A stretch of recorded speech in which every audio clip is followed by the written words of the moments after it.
Flying in a stolen airplane, Colton's mission was to escape the United States into Canada. But as he quickly glanced at the gauges, oh my god, the plane's running out of gas. But he couldn't land at the airport. There'd be federal agents there waiting to arrest this. Hey, Is this good enough? I wanted to invite you to my birthday party. I ended up not doing Saturday at 6 p.m. at the bowling alley. Hope you can make it. Now, thank God he'd actually made it out alive, because Colton didn't have his pilot's license. He'd actually never even flown an airplane, because Colton was 16 years old, stealing over 6 airplanes while committing 67 felonies in 3 different countries on the run from the FBI for 3 years. Colton Harris Moore is the most badass kid outlaw I've ever read about. Hold that seat tight, because it's going to be I'll give it a shot. I'll see how it goes. Now, Colton Harris Moore was never the cool kid in school. The bullies picked on him. We didn't watch this. No, I tried to watch the 10 seconds of it last time. Clean pair of shoes, a simple haircut, and parents who just gave a But his mom was an alcoholic. His dad never paid the child support. He lived in a trailer park and was forced to scrounge for food. But one day, as the bullies were picking a fight with Colton, the new kid in class stands up to all of them. A kid that had just got out of a 2-year sentence from juvenile hall, Harley Ironwing Davidson. Now, just like Colt, Harley's dad was out of the picture, his mom was a junkie, but Harley had the trappings of wealthy parents. A new pair of shoes, a laptop, and hell, even an iPod. You see, Harley at the age of 16 had served 2 years for residential burglary, and they were all stolen. Now, Colton had stolen food from the neighbors, but to have everything a kid in the early 2000s would want for free, it was enticing, and Harley was going to teach him. Meeting at the cul-de-sac at midnight, Harley shows him how to pick a lock, find the hidden spare keys, and lays down some basic rules. Don't rob somebody's house if you know who lives there, don't turn on the lights, if you ever get caught or spotted, just run, and never feel guilty. As per Harley's own words, remember, this ain't hurting nobody, everything I've stolen is insured. They'll just reimburse it through their insurance and get something even better. Wise words from someone who's clearly dealt with an insurance company. Breaking into dozens of homes over the courses of weeks, Colton's thrill was being able to just eat a good meal, play some video games, and take the spare change he found as lunch money. Now, Colton knew this was bad, but then again, he wasn't hungry anymore, and life was good. But you gotta ask, where were the police in all of this with kids robbing dozens of homes? Well, the San Juan Islands, where they're from, has extreme wealth division. 1 in 3 homes in the area are vacation homes, meaning that's a lot of empty houses all year round. The perfect place for residential burglary. But for Colton back at home, life was actually getting worse. His mom is now physically addicted to alcohol. He had tried to check her in the rehab. She said no. He had brought AA handbooks for her. She burned them in front of his face, and Child Protective Services were called dozens of times after physical fights broke out between the two. All he wanted was his mom to get her act together so he could be a normal kid and not forced to scrounge for food. But no. She would throw him out in the streets to survive on his own, and he would set up a tent in the middle of the forest, and there you go, at the age of 15. Now, as the neighbors noticed their fridges being raided of frozen pizza and tendies, the murmurs of a mysterious boy who only broke in just to eat spread fast across the island. But other neighbors noticed a lot more than just frozen tendies gone missing. At the crack of dawn, the FBI bust down the door at his mom's house. They had a warrant in hand for Colton Harris Moore, and it wasn't for stealing frozen tendies, but for committing identity theft. His mom was shocked. No way it could have been sweet little Colt. He didn't even live at the house anymore. The FBI called BS on that, searched the home, and yeah, Colt really didn't live there. Now, tracking a scent with bloodhounds, they go deep into the woods and come across a tent stuffed at the brim. And as they unzip the door with their pistols drawn out, piles of stuff falls out. We're talking laptops, boxes of jewelry, telescopes, credit cards, driver's licenses, checkbooks, and it all linked back to Colt. But Colt himself was nowhere to be found. Once the trail had gone cold, the feds wrapped it up and called it a day. He was still hiding in that forest. Now, the next morning, a handwritten note shows up on his mom's doorstep. Cops are here. Everything's on lockdown. I'm leaving for Weeachee, won't be back. Cops want to play, huh? Well, it's no little game. It is war. Colt had watched the whole thing go down from far away. Now, although the sheriffs there locally had no resources to actually catch him, the FBI now would bring in professional manhunters, made multiple warrants for his arrest, and placed wanted posters all over town. And Colton knew he couldn't go back home. He was truly on his own. And for a town that didn't have a lot going on, everyone was focused on trying to catch him.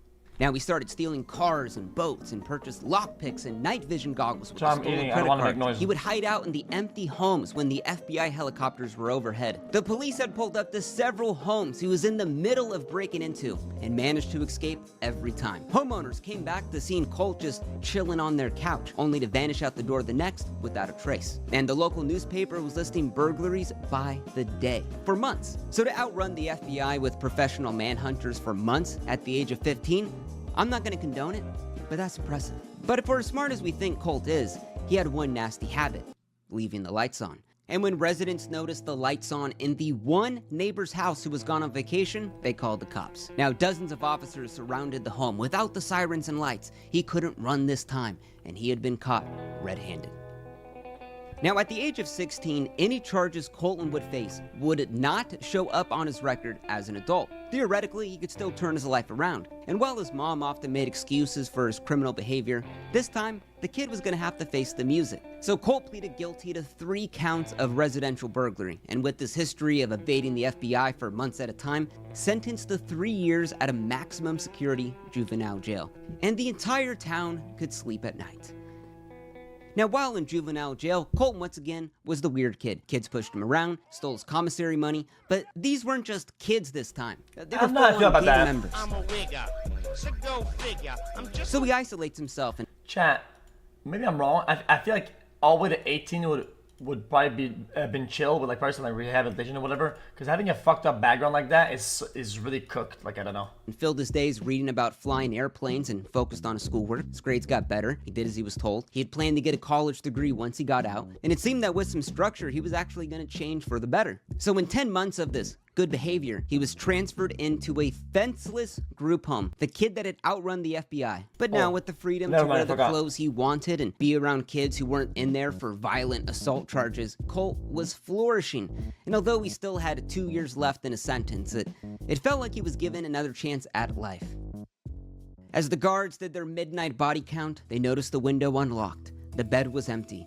Colton was missing. He had escaped with an hour head start. Now, front page news striking fear into the locals. Residents were furious. The kid they'd spent all of this time trying to catch, and to think that he wouldn't escape. I mean, come on. His mom went to the press and pleaded for him to turn himself in, and Colt was left with 2 choices. Now, escaping from juvenile jail could add up to 4 years on top of your sentence, but the police were so desperate to catch him because of the whole goose chase, they publicly said they would only give him an additional 28 days if he turned himself in. So he'd get out at 19, start his life with nothing on his record, or hide his identity with the warrant out for his arrest for the rest of his life. And as a 17-year-old kid now, with his brain not fully developed, the kid kept running. So with the heat on his mom's house, Colt thought maybe his old friend Harley Ironwing Davidson could give him a place to hide. Charlie would lie about that. They would be held accountable. On top of that, they would lose the trust of the people for like forever. That's like so cooked. Out, maybe even some help.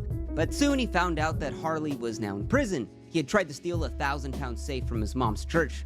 So with nowhere to go, Colt began breaking into homes, purchasing the lockpicks, the night vision goggles with stolen credit cards, all to make his burglaries even easier. And for 3 months, Colt is breaking into dozens of homes, and the police have no idea where he's at. Until the police were in pursuit of a Mercedes-Benz driving 100 miles an hour down the road. Now, the car veered off in the parking lot, crashed into a tree, and when police pulled up, it looked as if the driver had jumped out of the car while it was moving and ran off into the forest. Now, inside the car, they found a backpack that was filled with the stolen credit cards, driver's licenses, night vision goggles, and a digital camera that had these photos on it. It was Colton Harris Moore with that goddamn Mona Lisa smile.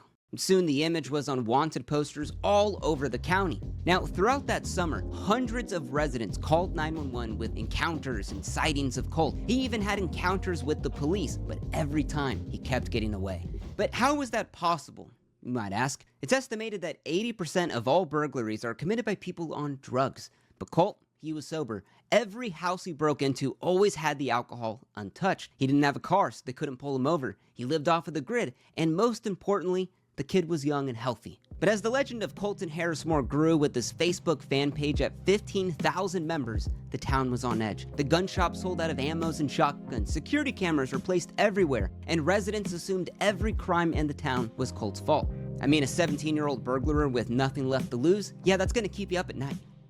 stalking the local airport on the Orcas Islands for days. Colt was hiding out in the forest, watching the takeoffs and landings. He knew when the staff worked, where they would be at, and took action. Before sunrise, he walked up to a brand new Cessna 182 Skyline. He had flown this plane in video games hundreds of times. He had knew roughly how to fly it, maybe even how to start it. He found the keys on the seat, read the owner's manual, rolled the plane out to the runway, and without much thought, it's not started wrong. the engine Simulators are and really took off. Jess, simulators are really fucking good. They teach you all that shit. I believe it. Now, flying into the mountains, Colin couldn't believe it. That adrenaline burst of actually flying a plane without a license. Now, you may wonder, how is this possible? Wouldn't air traffic control see a random plane that never reported itself and maybe think it's a little suspicious? Well, in America, if you don't cross any restricted flying areas and stay under 18,000 feet, you're free to fly wherever the f you want. But you see, in flying, landing is the hardest part. And once Colt looked at the gas gauge and realized he was almost out because he never checked it before he left, he needed to land now. So he finds a flat patch within the mountains, lines up the plane, prays to God, and the landing gear was destroyed. The propeller was twisted up. And once Colt woke up from being knocked out, he threw up. Bro, that's still really impressive though. He was able to land on a non-flat surface like this, like all over the plane. After 6 months of no reported break-ins or burglaries within the area, locals thought Colt maybe was done, maybe even dead, but his war against the police was still very on. So arriving in the town 6 months later, he gets into a police car, he steals the officer's cell phone, ticket book, breathalyzer, laptop, and his MP-15 assault rifle with the box of rounds. So far, Colt hadn't harmed anyone physically, but now he was armed. Who knew what he was capable of? If he gets backed into a corner because of everything that he's done, you know, if he has a weapon, I wouldn't put it past him to use it. Now, while some saw the act as daring, others loved that a kid was sticking it to the cops, living life on his terms, a Robin Hood that didn't give back to the poor, but instead had a fan club selling merch with his face on it. And Colin made sure to give his fans a great show. So on September 8th, he steals a $250,000 boat and heads towards the Friday Harbor. There, he stalks the local airport and steals a $1 million airplane. This time, he made sure it was filled with gas and crash lands it all the way back on the Orcas Islands. Now, the police knew he was there on the Orcas Islands, maybe at the airport or the dock. Somehow, he gets through the police barricade, steals a twin-engine boat, goes full speed all the way up towards Canada, and illegally crosses the border. So over the course of a week, he commits some more burglaries, steals a couple more cars, and road trips all the way across to Creston, Canada, literally the middle of North America. There, he steals an Escalade and heads down the Bonnevers Ferry. Where's the Coast Guard at? Mind you, this is a kid doing all of this. Now, the one smart thing Colt never did was fill his car up with gas at a gas station. You know, they have security cameras, they track the cars. Easily, the police could see where you are probably going. So if a car ran out of gas that Colt stole, he would just leave it there, break into another one, and steal that until he got to his next spot. Pretty smart kid, honestly. A day later, he steals another airplane and flies all the way from Idaho back to Granite Falls, Washington, where he actually lands the plane safely in the middle of the mountains. Now, pretty soon, the local hometown once again had a huge burst in burglaries. He's doing the usual, living in the empty vacation homes, eating stolen tendies, and also bringing a ton of heat. You see, aircraft theft is one of the rarest forms of theft in the world. Now, rumors at the time were that it was some rogue pilot who had stolen the plane to go on a quick trip to impress some girl he was seeing, but they couldn't be any more wrong. It was a kid. Now, even with the police swarming his hometown, Colt starts breaking into grocery stores, stealing thousands of dollars in cash, and leaving footprints with the tagging, "See ya." Now, he's doing all of this barefoot, and the media christened him with the name the Barefoot Bandit. A stolen airplane and grocery store burglary, complete with telltale chalk outlines of bare feet, has folks on Washington State's San Juan Islands worried the burglar known as the Barefoot Bandit has returned. At first I thought it was a joke. Police think the burglary is the what the handiwork fuck? Colton Harris Moore. The teen is suspected of stealing airplanes, boats, and luxury cars and breaking into dozens of homes and businesses in the area, only to disappear into the woods without a trace. Now, people fell in love with Colt. He had a huge fan base. Mind you, it's 2010, the recession's still on, bankers got bailed out, corporations got billions, the common man was kind of screwed out of all of it. So in rejection of all of that, Colt took life into his own hands and was living life on his own terms, outsmarting not only the police and the DHS and the FBI, but the government itself. Though by now, city officials on the island informed all of the residents that there were now dozens of armed bounty hunters stalking the forest looking for Colt. creeping in their backyards, searching in the empty homes, but Colt was already long gone. On the morning of May 30th, 2010, a letter shows up on the front doorstep of an Oregon animal hospital. Drove by, had some extra cash. Please use this money for the care of the animals. Colton Harris Moore, aka the Barefoot Bandit. For his legion of Facebook fans, I gotta say, that's a smooth move. I mean, who could hate a kid that was from a rough home who just loved some animals? But what it really implied was, you can't catch me. Because Colt had stolen a full-on racing boat and drove all the way towards Oregon, where he had talked over the phone with some attorneys about selling the rights to his life story for a potential movie.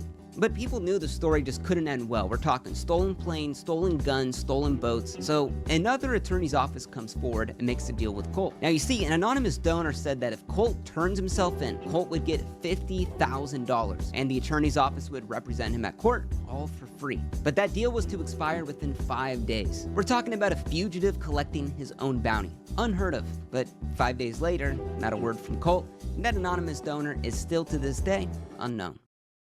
Now, the FBI was showing up to his mom's house every day, searching the home, warning her that harboring a fugitive, it's a felony. But all she wanted to know was her son even alive? And she would fall deeper into the pit of alcoholism. Now, over the course of a week, he starts stealing several more cars and starts road tripping all the way to Yankton, South Dakota. Now, arriving at midnight, he needed a place to kind of hang out. So he cased out several homes in the area until he found the one with no cars in the driveway. He thought if they weren't home by midnight, they were probably gone on vacation. Hungry and filthy, he puts his clothes in the washer at the house. He heats up the oven and makes some frozen tendies for himself. He goes upstairs, gives himself a haircut with the trimmer he found, and he finally hopped in the shower to relax after a long week of road tripping. At 3 a.m., the Clark family had come back from a long vacation.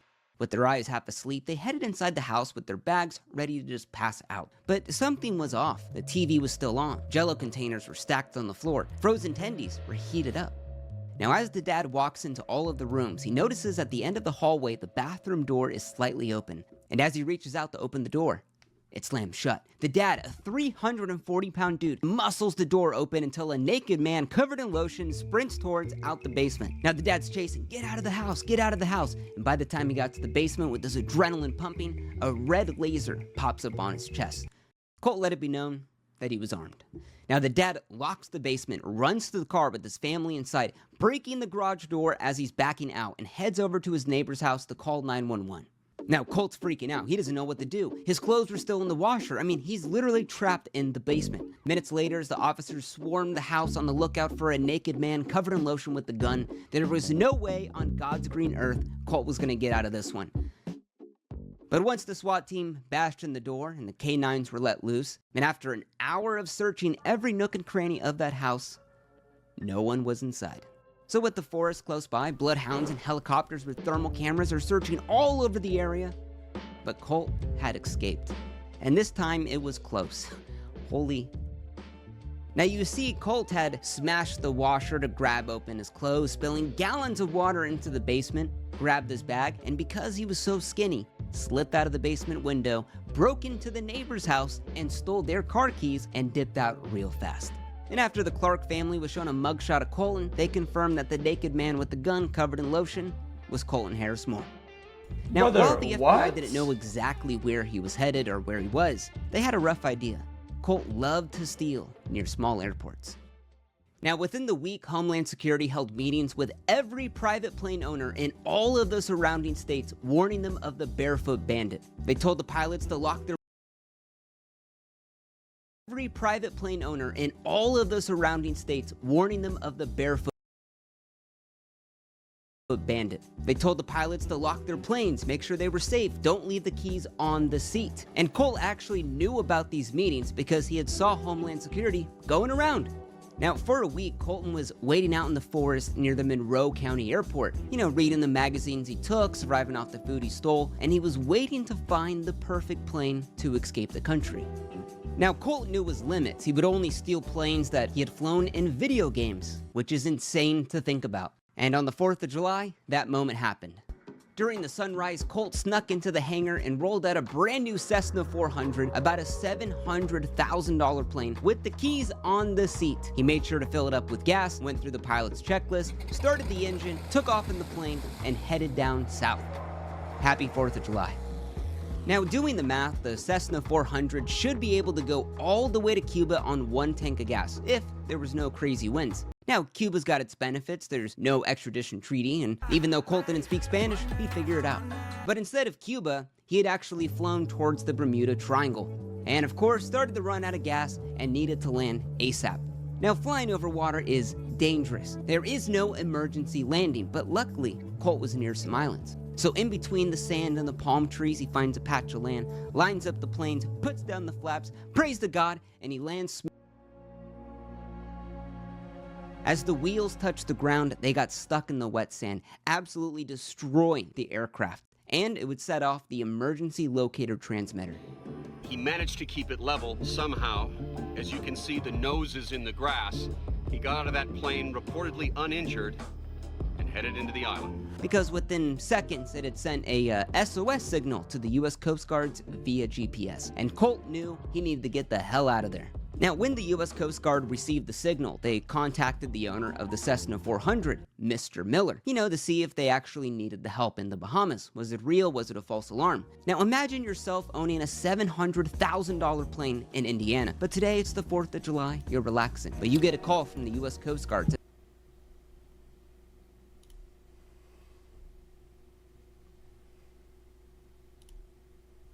about your plane crashing in the Bahamas. 4th of July is today. How does he know?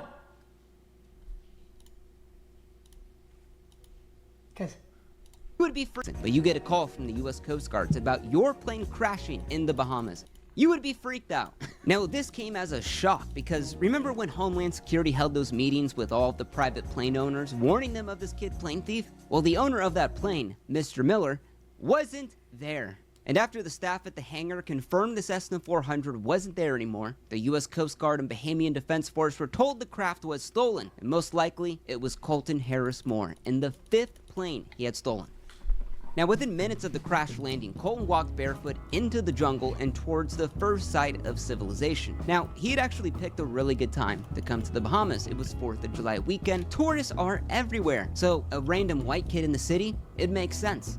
So as Colt broke into some cars and some homes, he had survived squatting in the empty vacation homes plastered all across the island. But as the week went on, the military locked down all of the airports. Police were brought in from other islands, and wanted posters were placed all across of Colt's face. Bahamas police have been searching for the fugitive for days since his stolen plane was found ditched offshore, but he'd been staying a step ahead of the manhunt.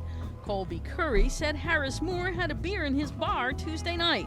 He just looked like an average guy. Just came in to get a drink. He didn't really look like no one terrifying to look at. Still, the FBI's wanted poster warns Harris Moore could be dangerous. Bahamas police have promised to intensify their hunt for him. The island was small, but where else could he go? An island hop away, it was the party on the bluff. Music blasting, tiki torches, cheap liquor, tourists partying all on the harbor. But from the ocean, a boat glides in towards the dock, and a white boy yells, "Did you hear about the plane I crashed?" Music cuts, and a local replies, "Who are you?" "Colton Harris." Holy hell, this was the kid from the wanted posters, armed and dangerous, stolen planes all over the world. Somebody's gonna But the snitch, locals just GG. weren't cool. He asked Colt why he was so far from home. Too many cops, so where are your cops? Then the local replied, "Well, we don't really have that many cops." "Well, call them. I'm bored. I want to get chased." And as the man thought it was a joke, started laughing, "Call the cops. I want to get chased for real. Call them." And as the local pulled out his phone, Colt started up his engine and screamed, "I'm gone. Read about me on the internet," and took off towards the bay. And all the locals could think was, what the was that?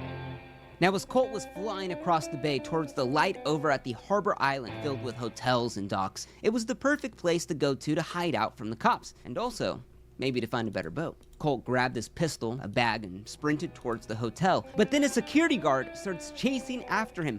But once the guard saw that pistol, he backed off, realizing he didn't get paid that much. But the guard would call the cops, and he would go back to Colt's boat and made sure to take the keys so Colt couldn't get away. So that call went out to everyone on the island. The police, security guards, armed citizens were searching. Even the military was looking for Colt now. So with the weapons drawn, search teams are combing the island for the next few hours. Police are patrolling all of the harbors. There was no way Colt was gonna get out. At Actual 3:30 a.m., 5 one of stars. the officers walked off of the dock to go to the bathroom, and as he's doing his business, he heard a man run outside, jump in a boat, and take off.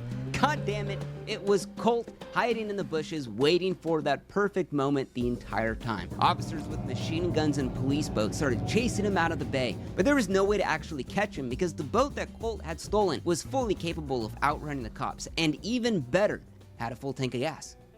See, while the ocean was quiet, the roar of the engines could be heard all across the island. And as Colt looked back, watching the police lights fade into the horizon, he couldn't help but smirk.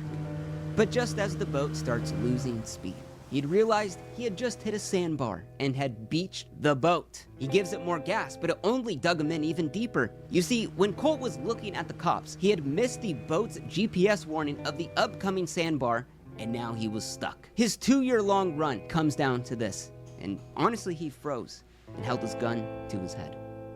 Now, for minutes with the officers, he refused to put his hands up until Colt fired one shot at the officers and gassed up the boat, hoping to make some last escape. But the police would pepper the side of his boat with 20 rounds all throughout the boat's hull. As the smoke cleared, Colt... Wait, what? Is that a buckshot? Throughout the boat's hull. As the smoke cleared, Colt rose his hands, and he was placed in the handcuffs. He was done. Now, what's insane is that the Bahamian police actually captured Colt without anyone getting killed. That wouldn't happen in the US, let's be honest. Now, Colt was wanted by the FBI, US Marshals, dozens of police departments, Homeland Security, Canadian Mounties, and the Bahamian government, and they all wanted him to pay for his crimes. But the Bahamian government had their first pick, and man, were they proud of it. Parading Colt around in that perp walk, and with 5 burglaries, 3 boat thefts, possession of a loaded firearm, firing at an officer, that's probably going to get you a decade at the infamous Bahamian Fox Hill prison, considered one of the worst prisons in the world. But they only had one charge for Colt, and that was not presenting his passport when he entered the country. Colton Harris Moore was captured Sunday in the Bahamas after a high-speed boat chase with authorities. He was fined $300, which the U.S. Embassy paid and sent back to the U.S. Police officials, they were all smiling, chuckling, so he got a slap on the wrist, basically, so I don't think he's too worried about it. I think he's got some more problems waiting for him in the States, though. Now, American prosecutors had to wrangle 67 felonies in 3 different countries and wrap it up all into one court case. And honestly, he was looking about 20 to 30 years in prison. Now, Colton had hired one of the most infamous attorneys in the game, the guy that you call when the evidence is stacked against you. John Henry Brown. Never heard of it? Ted Bundy's attorney. Oh, he pulls a rabbit out of his hand all the time. The restitution for the planes, the cars, the homes, the search operations at a staggering $1.4 million that Colt was gonna pay. Now, remember that whole movie deal he was trying to set up, selling his life story? Well, the courts mandated that to pay back all of the victims, he was gonna sell the rights to his life story for a potential movie to Fox Entertainment for $1 million. And then let's say that the victims are paid back in full one day, he still could never make money from anything about his life story. We're talking books, t-shirts, video games, anything. And while this may seem harsh, the courts wanted it to be known that crime doesn't pay. Now, Attorney Brown's specialty isn't defending the crimes, but rather why they happen. Now, they showed that Colt's home life really was that bad. His mom never fed him, his dad never paid the child support, his mom drank during her pregnancy and diagnosed with fetal alcohol syndrome, and Colt said he was going to go to college after this and he was going to get his life together. And the court felt sympathy for Colt, including the judge, stating, "I think this case is a tragedy, but also a triumph of human spirit. I sympathize with the defendant for his terrible upbringing that he had. It was a tragedy he had to steal food, to endure an alcoholic and abusive mother. But nevertheless, the sentence is 6 years.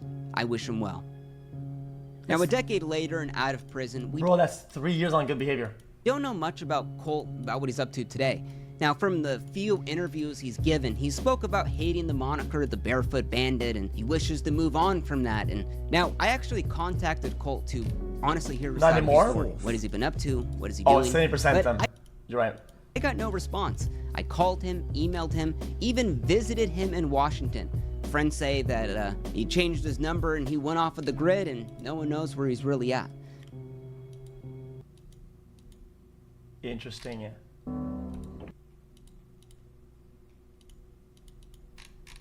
That is odd. Dude, I feel like you can feel bad to a certain degree, but like when things get this crazy, you've crashed like 6 planes, like, brother. Hey.